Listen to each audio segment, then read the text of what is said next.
tous, aujourd'hui on va parler de la factorisation des polynômes dans grand C. Alors, pour commencer la factorisation des polynômes, il faut qu'on parle vite fait d'un truc qui s'appelle le binôme de Newton. Alors, vous connaissez cette identité remarquable, a plus b au carré. Si vous développez ce truc-là, ça donne a plus 2ab plus b carré. Là, pour le coup, normalement vous savez ça. Vous avez vu ça au collège, c'est normal. Mais peut-être que vous ne savez pas développer ceci.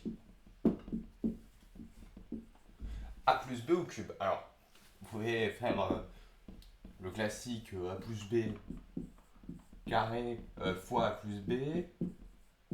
Et vous faites des transformations et ça vous donne à la fin a au cube plus 3a carré b plus 3ab carré plus b au cube. Normalement, si vous développez, ça va faire ça. Mais le problème, c'est que travailler ainsi, mine de rien, c'est quand même assez long, puisqu'on passe par une identité remarquable, après il faut développer tout, il faut tout recalculer. Bref, c'est un enfer. Eh bien, on va pas. Eh bien, il existe une formule qui s'appelle le binôme de Newton, qui s'écrit ainsi. Donc ça, c'est ce qu'on appelle le binôme de Newton. A plus b puissance n, c'est égal à la somme pour k allant de 0 à n, des k parmi n, ça se lit comme ça, k parmi n, a puissance n moins k fois b puissance k. Alors qu'est-ce que ça veut dire k parmi n? Imaginons que j'ai cet élément à 3 éléments. Imaginons que j'ai cet ensemble à 3 éléments. Et bien par exemple 2 parmi 3 ici, c'est le nombre de façons de choisir 2 éléments parmi cet ensemble à 3 éléments. 3 parmi 2, ça fait 3 ici. Et en effet, on peut vérifier, il y a bel et bien 3 éléments qu'on peut former avec cet ensemble à il y a 3 ensembles de 2 éléments qu'on peut former avec cet ensemble de 3 éléments. Voilà ce que ça veut dire cette notation-là. Vu comme ça peut paraître un peu obscur, donc on va prendre un exemple. On va développer 2 plus 3i au cube. Comment on fait? On utilise notre formule. Donc voilà, ça c'est notre expression brute, après on faut qu'on arrête. Alors, il y a combien de façons de choisir 0 élément parmi un ensemble à 3 éléments? Il n'y en a qu'une seule, et c'est de prendre l'ensemble vide. C'est de prendre aucun élément. Donc c'est un 1 ici, et donc ça donne 2 au cube, donc 8. À cela on rajoute. Il y a combien de manières de prendre un élément parmi 3? Pas 3. Soit je prends l'élément 1, soit je prends l'élément 2, soit je prends l'élément 3. Logique. Donc 3 fois 2 au carré. Donc au 2 au carré ça fait 4. Fois 3i, donc 4 fois 3, 12. Fois 3, 12 fois 3, 24, 36. Plus 36i. 2 parmi 3, on l'a vu tout à l'heure, donc c'est 3. 3 fois 2, 6. Attention, 3 au carré, ça fait 9, mais 3i au carré, ça fait moins 9. Donc c'est pas un plus ici qu'il va y avoir, c'est un moins. Donc ça donne 9 fois 2 fois 3. 9 fois 3, 27 fois 2, 54. Et i au cube, ça fait moins i. Donc on sait qu'on va terminer avec moins i. Donc il y a combien de façons de choisir 3 éléments parmi 3? Il n'y en a qu'une seule, c'est prendre les 3 éléments de l'ensemble. 2 puissance 0, c'est 1. Ça donne donc 3i au cube, donc moins 27i. Et on a tout. Alors on va pas laisser ça comme ça, bien entendu. On va faire un petit peu de simplification. Ça donne 54 moins 8,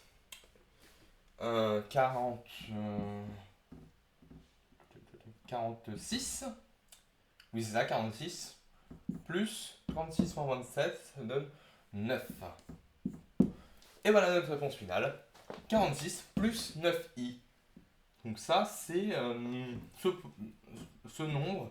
Pardon, c'est un moins ici. Moins 46 plus 9i. Parce qu'on a un moins ici. Ça, c'est justement notre nombre complexe mis à la puissance 3. Alors, ça marche bien pour des petites valeurs de n. Par contre, pour de très grandes valeurs de n, il faut utiliser faut utiliser justement la forme exponentielle. Alors c'est bien beau d'avoir une belle formule pour le binôme de Newton, mais l'intérêt d'avoir cette formule, c'est quand même un peu de la démontrer. Bah oui, faut bien quand même faire une belle démonstration, au moins pour cette vidéo. Donc, comment on va la démontrer cette formule? Eh bah, étant donné que n c'est un entier naturel, eh ben on va prendre une récurrence. Et oui, c'est parti. Donc l'initialisation. On a donc a plus b puissance 0, ça fait 1. Là pour le coup, il n'y a pas de problème, c'est tranquille. Et on regarde la somme pour k allant de 0 à 0, des 0 parmi 0, des 0 parmi k, pardon, a puissance 0 moins k, b puissance k, ça donne juste 0 parmi 0 fois a puissance 0 fois b puissance 0. Alors, le problème il vient là, 0 puissance 0 c'est pas très clair. En fait, c'est comme si j'avais un ensemble. Imaginons, en fait c'est comme si j'avais un ensemble E qui est égal à l'ensemble vide. Parce que le cardinal de l'ensemble vide c'est 0, c'est-à-dire le nombre d'éléments qu'il y a. Le cardinal c'est juste simplement le nombre d'éléments qu'il y a dans un ensemble. Qu'on note comme ceci. Bah, ça donne 0. Et en fait, il y a combien de manières de choisir un élément dans un ensemble où il n'y a aucun élément. Il y a combien de manières de choisir aucun élément dans un ensemble où il n'y en a pas? Bah, bizarrement, il n'y en a qu'une seule. Il y en a une. C'est un peu bizarre ça, mais c'est par souci de continuité. Et c'est aussi pour que ça soit en accord avec ce truc-là. Donc forcément, ça fait 1 ça. Donc l'initialisation, ça va. Vous voyez, l'initialisation, c'est tranquille. Ce qui va être problématique, par contre, c'est l'hérédité. Alors comment on va faire l'hérédité? Vous allez me dire. Bah on va... Alors j'aurais besoin de beaucoup de place pour cette démonstration, parce qu'elle est très fat. Elle est assez technique aussi, la première fois que je l'ai faite, c'était un enfer. Allez, c'est parti pour l'hérédité. On suppose n, on va supposer n en entier naturel tel que a plus b puissance n, c'est la somme, voilà, bon, je l'écris. Donc n entier naturel tel que a plus b puissance n, c'est la somme pour k allant de 0 à n des k parmi n, a puissance n moins k, b puissance k. Voilà, ça c'est notre hypothèse de récurrence. Et bien on va prouver que c'est vrai au rang k plus 1. Donc on va partir de a puissance, donc on va partir de ce truc là. On va partir de a plus b puissance n plus 1. Et on va broder jusqu'à arriver à la somme pour k allant de 0 à n plus 1, des k parmi n plus 1, a puissance n plus 1 moins k fois b puissance k. Voilà, on va arriver à ça. Alors bien entendu, c'est égal à a plus b puissance n fois a plus b. Là pour le coup, c'est pas pour une fois a plus b. Là pour le coup, c'est trivial.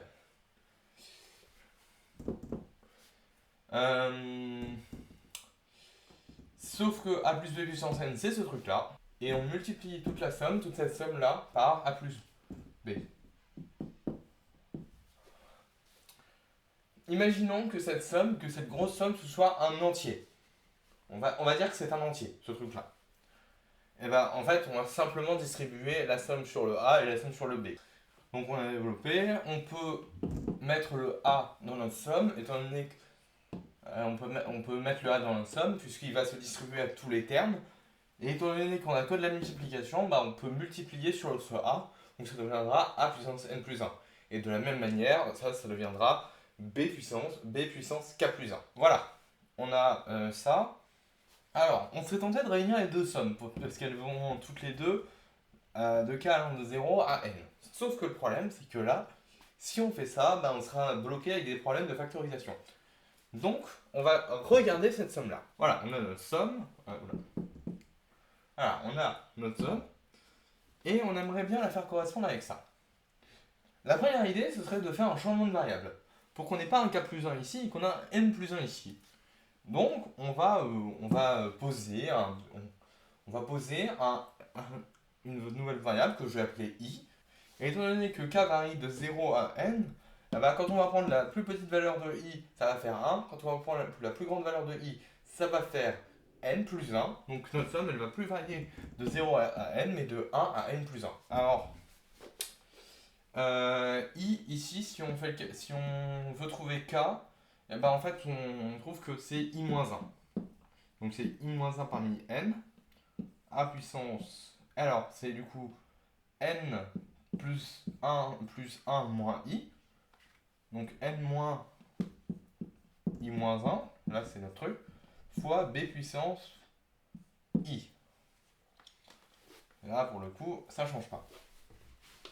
Et si on travaille un petit peu, bah ça va faire a puissance n plus 1 moins i. C'est ce qu'on veut. Nous, on veut justement que cette somme-là soit la même. Mais le problème, c'est que déjà, c'est pas la bonne variable. Mais c'est pas grave. Pourquoi c'est pas grave? Parce que en fait, ça, c'est ce qu'on appelle une variable muette. C'est-à-dire qu'elle n'apparaît jamais en tant que telle dans notre somme finale. Ce qui veut dire qu'on peut changer la variable. Voilà, j'ai réécrit la somme avec la nouvelle variable que j'ai appelée k. Et pour le coup, cette somme-là, elle est plutôt en accord avec cette somme-là. Sauf qu'on se rend compte qu'on a un gros problème, c'est que cette somme ne va pas de 0 à n, mais de 1 à n plus 1. Mais bon, c'est pas grave, on va un peu travailler autour de ça. Voilà, j'ai réécrit ce qu'on avait ici. Alors, bien entendu, j'ai pas mis d'étape intermédiaires. C'est pour que ça fasse un truc un peu naturel. Maintenant, on veut réunir les deux sommes. Comment on fait?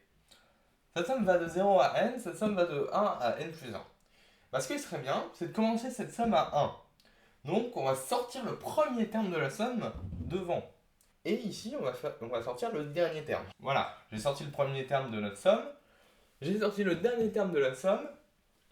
Les deux sommes vont toutes les deux de 1 à n. On peut donc les réunir sous une somme. Bon, je vais faire un petit peu de raccourci. C'est ça ce qui va se passer. En fait, si on réunit, c'est un plus ici. Oula.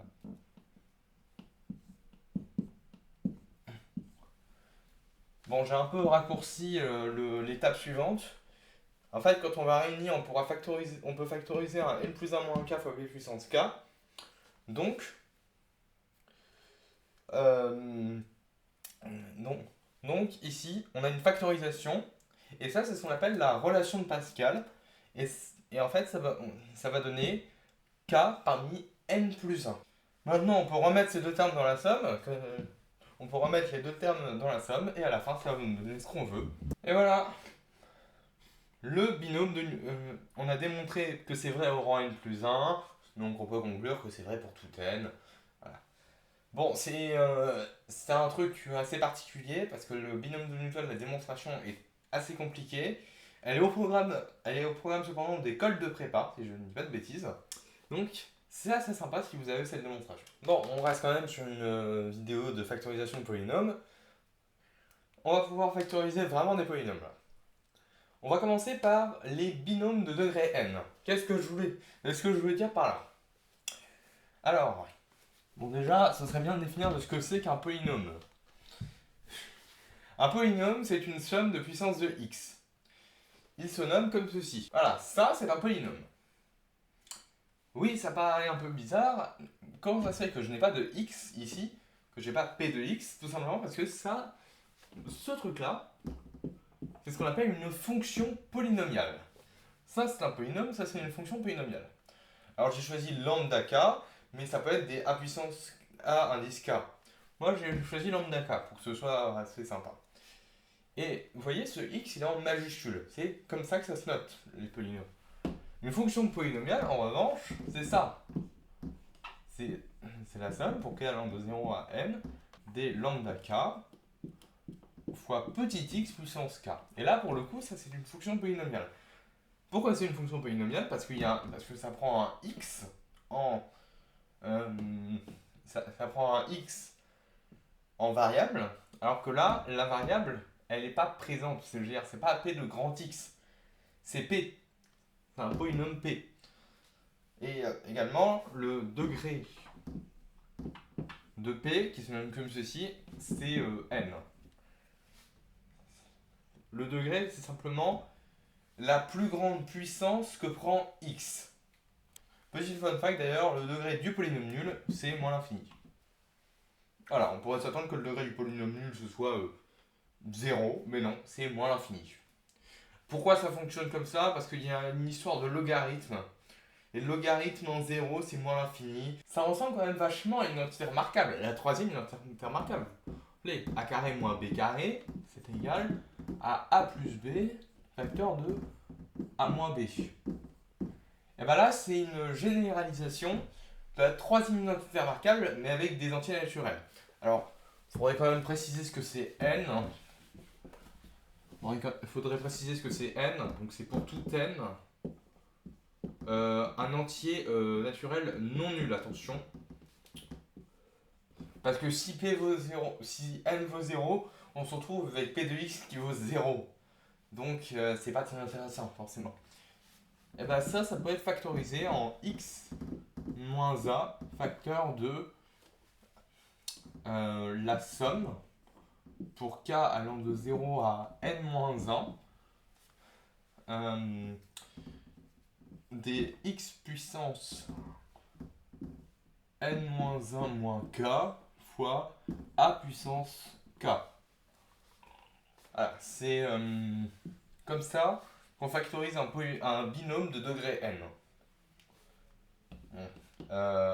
En tant que tel, cette somme c'est un peu bizarre, mais on va prendre l'exemple x cube moins 8. Voilà.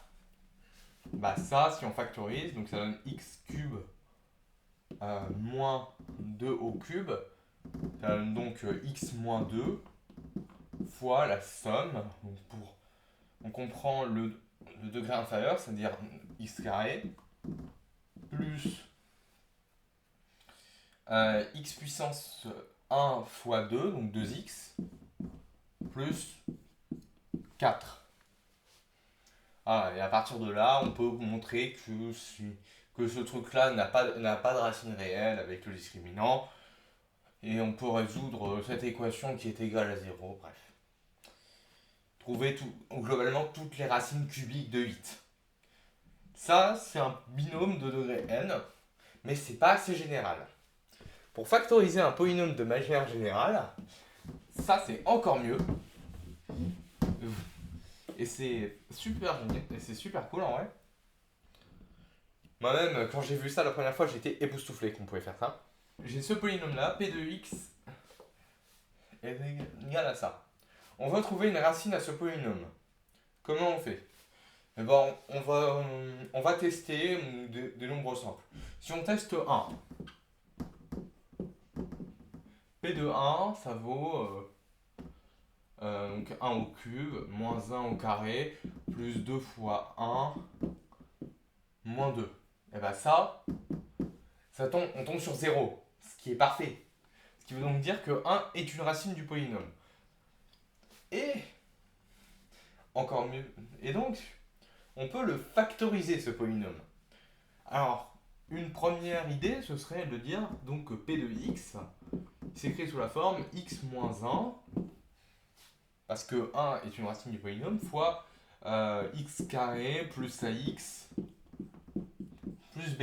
Pourquoi ça marche? Parce que c'est un polynôme dont pourquoi il n'y a pas de chiffre ici devant le x carré? Parce que le coefficient devant le x cube, c'est 1, c'est ce qu'on appelle un polynôme unitaire, donc on n'a pas besoin de mettre de coefficient devant le x carré. Et à partir de là, on fait par identification, on résout un système. Mais ça, c'est le problème, c'est que c'est un peu lent. Non, on a bien meilleur. On peut diviser des polynômes. Eh oui, on peut diviser des polynômes. Alors comment ça fonctionne?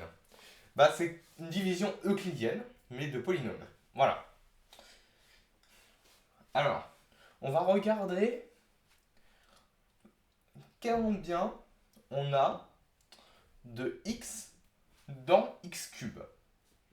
On a x carré, parce que x fois x carré, ça fait x cube. Donc on le marque ici, x carré, et on va faire.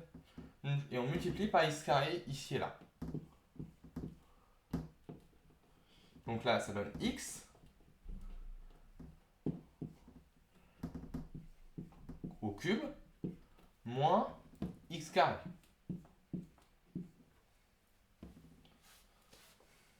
Pourquoi? Quand ça fonctionne, parce que ça marche. Donc, si on... Et maintenant, si on fait le calcul, ça va valoir 0, et on va se retrouver avec 2x moins 2. On refait la même chose. Combien il y a de x dans 2x? Il y en a 2. Ok, on a. Donc si on résout, donc ça donne 2 fois x moins 2, et on soustrait, et à la fin, ça donne 0. Parfait. Notre polynôme, on peut le factoriser ainsi. Et donc, ça veut dire que p de x, il peut se factoriser sous la forme x moins 1 fois x carré plus 2. Et là, on peut trouver bel et bien les trois racines. Donc, les solutions à p de x égale 0, l'ensemble des solutions, que j'appelle S, c'est 1, i racine de 2, et moins i racine carrée de 2. Je pense que j'ai pas besoin de développer pourquoi c'est comme ça. C'est facile à résoudre ce polynôme-là. Et ça, l'avantage, c'est que on peut factoriser avec n'importe quel polynôme, n'importe quel degré, et même des coefficients complexes, parce que j'ai pris des coefficients réels, mais on peut prendre des coefficients complexes si on veut. Donc voilà, la factorisation des polynômes dans un C. J'espère que la vidéo vous aura plu. N'hésitez pas à vous abonner, liker, partager la vidéo. On se retrouvera à la prochaine vidéo où je pense que je vais parler à nouveau des nombres complexes d'un point de vue plus détaillé et surtout plus complet. Je vous dis à la prochaine. Allez, salut!